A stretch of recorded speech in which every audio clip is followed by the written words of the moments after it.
อ้าวมีแค่อย่างเมียนจื้ออยู่บ่แอนบ่ลืมบ่ อยู่ไง อ้าวตัวเห็นอย่างเมียนอยู่ Facebook หั่น เขาเห็นอย่างไอเกม เอาดีๆเอาดีๆจังได๋ จริงไงอันไหนยังมาทวงยิงสิเมย์ อ้าวอ้ายบ่ได้ทวงไปเบิ่งแม่จักไผทวงอ้ายสิฮู้ อ่ะเปิดรายการเลยแล้วกันถ่ายเลยมันไปเล่นมาเมื่อนี้มิกจะมาคำท่าคือคำท่าบอก บ่แม่นคำท้าติ มาผลกรรม มาผลกรรมของตัวเองที่ได้ไปแชร์จากเพจนัมวัน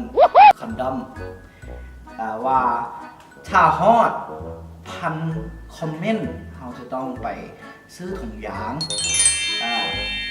ไปซื้อถุงยาง ไปซื้อทุกอย่างเรามาใส่ให้เบิ่งกันว่า บ้ามันเขียนจะว่า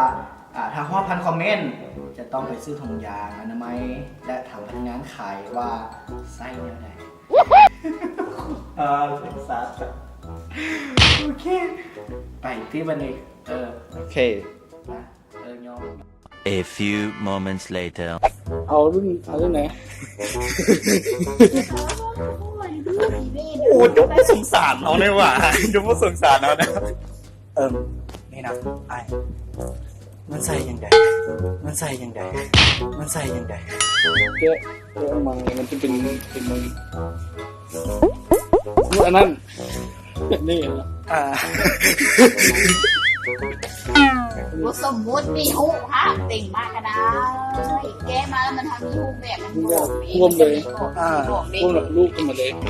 พวกหลักลูกขึ้นมาเลยพวกหลักลูกขึ้นมาเลย อ๋อมัน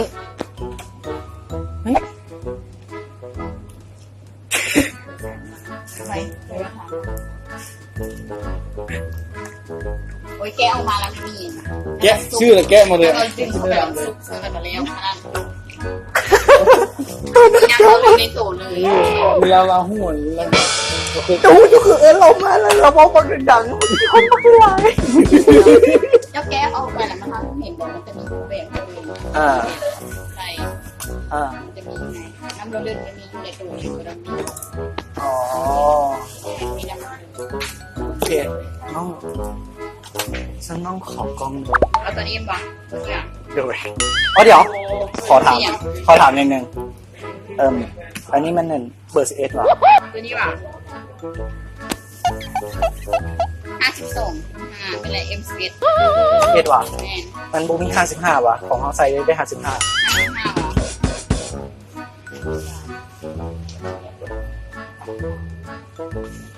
่ะ ตัวนี้ก็ได้เอาตัวนี้ก็ได้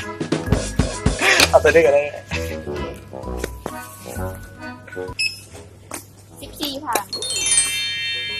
A few moments later.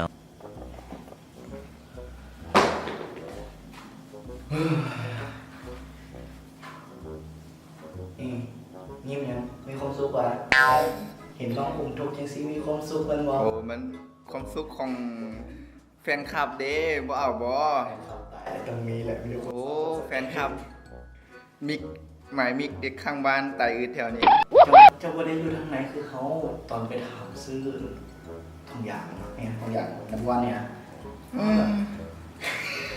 ไอ้ก็ยังเห็นมีความสุขยิ้มอยู่ตายแล้ว มีความสุขตายแท้จบไปละไผ่วาโบก้าฮะด้ามซื้อทุกอย่างแล้วถามว่าไส้เท่าไหร่ซื้อไผ่วาก้าสำหรับไผ่ที่ว่าแซไปแล้วนะว่า1,000 คอมเมนต์แล้วลองเห็นแบบนี้มันใจบอเจ้าแชร์เจ้ากาแชร์บอไอเคกะไม่ได้จะมีเนาะเขาเห็นไปแล้วสำหรับผู้ใดที่ยังไม่ได้เห็นเชียวไปเห็นได้ถ้าเจ้าใจพอนะใจพอบอใจน้ำพอบอเจอกันคลิปหน้าบา